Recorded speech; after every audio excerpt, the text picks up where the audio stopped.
This is IFBB Pro Chris Tuttle and teammate Josh Halladay. We're going to demonstrate a deadlift. Again, this is basic. We're not moving into very specific critiques and technique from powerlifting. Just a basic, safe way of doing a deadlift and doing it properly. First thing we're going to touch on quickly is a mixture of grips. Although we're only really going to demonstrate one. There's the over-under grip, which many powerlifters use, obviously, because when you have opposite opposing grips, the bar can't slip out of your hands because you have the one hand going the opposite way. Downfall is it does put your bicep at risk for tears if you're one explosive. Not everybody does tear their bicep.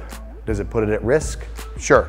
But we're gonna do over, okay? Because most bodybuilders do over and they do wrist wraps. In powerlifting, you can't obviously do that. So Josh is gonna start demonstrating an overhand grip deadlift.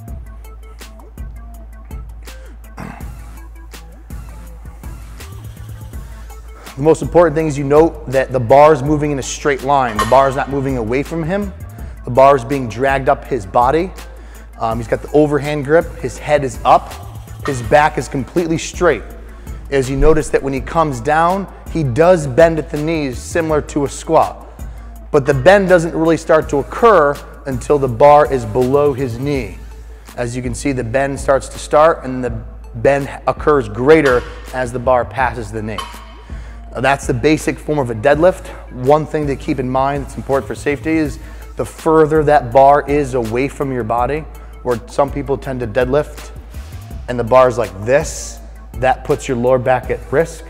When your back is straight and the bar is against your body moving in a straight line, it's decreased risk of injury for your lower back. Deadlift, again, is a very complex motion similar to squats, so forming techniques is very important. You must really understand the fact that you do have to bend your knees, where some people will do the deadlift and when they come down, they stay straight and they put the bar down. As you can see, my back is rounded. And when you round your back, your vertebrae come out and it's an easy way to herniate a disc. Back must remain straight. You're also driving through the hips. You're not standing up with your lower back like this.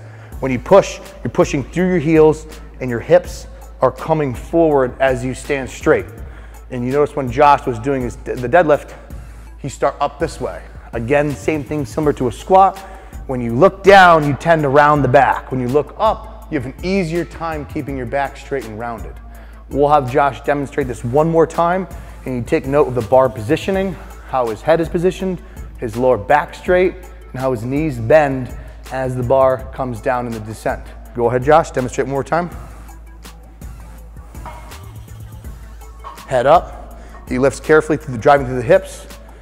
As he comes down, his back's very straight, knees are bent. Perfect. Perfect technique. The reason a lot of people label as a back exercise because the upper back muscles have to support the weight when you come back. So your traps, rhomboids, lats are all involved in supporting the spine. And that's where a lot of the back mass strength come from a deadlift. And that is your deadlift.